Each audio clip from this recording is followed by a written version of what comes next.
got the gym open around June, and it's accumulated any years of preparation from the first time Doug and myself used to be in Rocco's gym out the side of the house. You know what I mean? The ambition was to get our own gym over time, you know what I mean? So it's like, you know, one of the different CDs and all that I learned years ago was Earl Nightingale, The Stranger's Secret, will become what we think about most of the time. That was a secret. So over the last number of years, this is what the goal has been. And up in Westwood and stuff like this, working away all the time. You know, you work in a gym for so long, and then it's like, you keep looking to improve, and it's like, when you're in someone else's ballpark, you play by their rules, until you get your own ballpark. Then you can make them up as you go along. You know, so that's what we're on today. But thanks for taking the time to come in. Thanks for taking the time to come down today. So what I wanted to do is just go through different talk and things. What I said, like, you did the gym, you know, but it's like, it's on the back of a lot of people's efforts. You know, John Kelly, Pauline, Halo, Doug, you all family and stuff, and obviously you supporting us through the years and training. But I wanted to obviously just do, you know, sometimes different people train at different times to get in, interact with each other. We start off a little talk, because what happens is a lot of people sort of decide at some stage that they want to do something about their health, but then don't know where to start. You know, so you don't know where to start. So the concept of our gym was nothing new. You know, I'm coming from a sporty background in soccer and Gaelic and stuff like this, and the concept was always the same: train hard, you be disciplined. So a lot of you might be professionals. I mean, many people are actually managers or run their own business. You know, so you know a certain level of discipline and determination and consistency of what you do. Now, you're very successful possibly in your business. Now, what I noticed all the time is I was meeting a lot of guys very successful in business and in their professional life, but when it came to actually looking after themselves, it's the same habits that made you very good in what you do in your professional life that make you good in your health and well-being. The same consistency of training, dedication, planning, preparation, and the willingness to do the work hard. Now, what you do and like where you spend most of your time is related to your values and what you find most important to you. So for one person, you got to think about what I mean by your values is where do you spend all your time thinking? You know, all your thoughts about, where do you spend your money? Where do you think about all the time? Different areas. If I looked into your house, what would I see? Who would I see the photos on your wall? Do I see kids? If you had the misfortune to come into my room, you used to see bodybuilders. You know what I mean? And you'll see, you know, books and say, right, I get extra money. Where do you spend your money? I get extra money. I bought dumbbells. Someone else might blow it out in the car. Other women might buy it on a dress or whatever like this. So some people might be more focused in their values. What's important to them is what I mean. Might be social, you know, looking good all the time. Mine was sort of health. Other people could be more focused on business, career. A lot of lads are very driven in career. Women tend to go sometimes very successful in career, or else they might choose an alternative route where they focus on family and raising a family. I think Rose Kennedy said her ambition was to raise a family of world leaders. So it doesn't mean like you're successful in one area. It doesn't mean like you've got to have a big business or like this.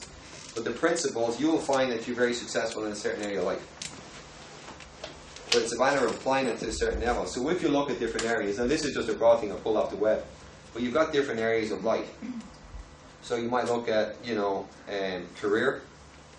You might look at relationship and family. You might look at, you know, social and entertainment, finance. But you'll only become what you think about. So a lot of people want to be rich, but they don't want to spend the time studying all the time to go and learn from rich people. I wanted to learn about more health, so I chose different mentors around the world. And so for about the last 6 years, traveling about 6 to 8 weeks abroad, because there was no point learning from one in Ireland, because Ireland never produced anything. Success leaves clues, so you choose people to go learn from. So that's what I've done for the last number of years, is choose different mentors to look and learn from. You know, so a lot of the guys, we travel to the States, and they have to have a certain criteria. The nature of what it is now in fitness and in different areas of life, if you got a lot of internet gurus, who I brought it the last time, you know, who talk a great game, you know, talk about all these different success in different areas of the fields, whatever, but have never actually achieved any. So it's like the guy watching porn all day claiming to be great at sex. It doesn't happen, you know what I mean? You got to actually do and learn, and that's what we did. Like, and Doug was talking about, like, we learned from we started in the garage through the years, and then we came ourselves twice a day, 3 times a day. We saw what worked, what didn't work, overtrained, had to recover, you know, gave up work for a while, focused on training, you know, but where you look in those areas, have a look at them.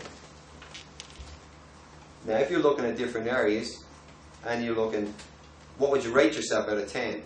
Now, you're not comparing yourself against anyone else, you're rating yourself where you want to be. Because we've all different standards in different areas of life. Not everyone wants to be world champion. It is a sort of fact I'm struggling to come to terms with. You know what I mean? But, you know, you might look at one area of life and say, right, you know, I'm about a 5. And if you tick the boxes around, and went to the next one, what I'm in finances, well, you say I wanted to earn 100 grand a year and I'm earning 50, that'd be a 5. As regards relationships. But whatever's most important to you, you've got order and discipline. You don't need outside motivation to inspire you to do the things, to do them. You don't need a kick in the arse to go do it. So for mothers, they probably don't need to be inspired to go pick up the kids from school, depending on what age they are, the kids and stuff like this. But when I'm saying is for the guy, he's building his business, he's probably driven to go do his work. Where a lot of people might struggle, though, what I used to see was very successful in their business, but the same principles they never applied to health. So you'll never really do anything in health unless you align it to what is important. So if you looked, and as I said, what occupies your space? So what occupied my space over the last while? Business, training, and finance. So that's what I studied. If you looked at where I spent all my time, there were the areas I had order, discipline, you know. Wherever you're low in, and look at the areas you're low in, that's where you have chaos. And you need outside motivation to inspire you to do the things you know you should do. Everyone knows you should do fitness. You know, everyone knows it's important to them, but they don't do it. If I go to the shop and I have a donut and an apple, you know what I mean? You know which one is better for you, but it's not exactly the same choice you pick every time. So in order for you to improve different areas, if health is not high important to you, and it doesn't have to be, you know, high in everyone's importance, but what you must do is look at what is important to you. So example, if I'm a businessman and business and family and finance are my top, and then social and entertainment, I like going out in the town, and then health is probably number 6. And if I marked it there, I probably, you know, we could have a 2 on it, where all the rest might be 6 and 7. That's like a buckle on a wheel. So the wheel doesn't run smooth. But in order for me to bring up health, I've got to see and say, right, how will health improve my life as a businessman?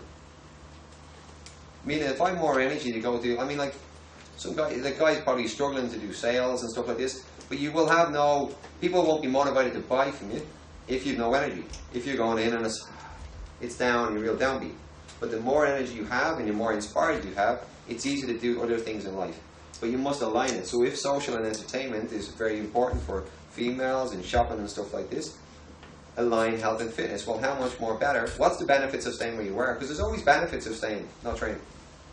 There are people looking and go, what's the benefits of staying there? Oh, no, it's not reading. Of course it is. You get to sit in your arse, see what you like. You know what I mean? There's no benefits. You know what I mean? But you never really lie and you say, oh no, it's not great here, you know. But there's benefits to what you're doing. So instead of just focusing on the benefits of changing shape and getting the shop where you want, align it to what is important and they will ramp up. You will suddenly get a motivation to do it. So if you get to that level and you want to improve your health and you know what will improve your business because you get to do more deals, you get to spend time with your family, because if you're a businessman, you're spending a lot of time in fitness, or sorry, in business and raising money, and family is important to you, but you're going home and you're shattered, you've no energy for the kids. You know, the kids are going to yes, he's damn me out, doesn't go football with you. Because he's no energy. He doesn't look after himself. So you're not valuing, you're not valuing your health. So in order to bring up your family life, health is a great way to do it. So just looking at it that way. So when you make that decision to do it, the next thing is, so what do you do? There's different facets of health.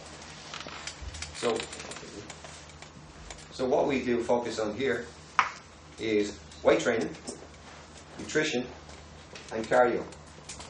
But not your typical sort of jogging on a treadmill track, out power walking with tins of beans and ankle weights and wrist weights and all that sort of crap.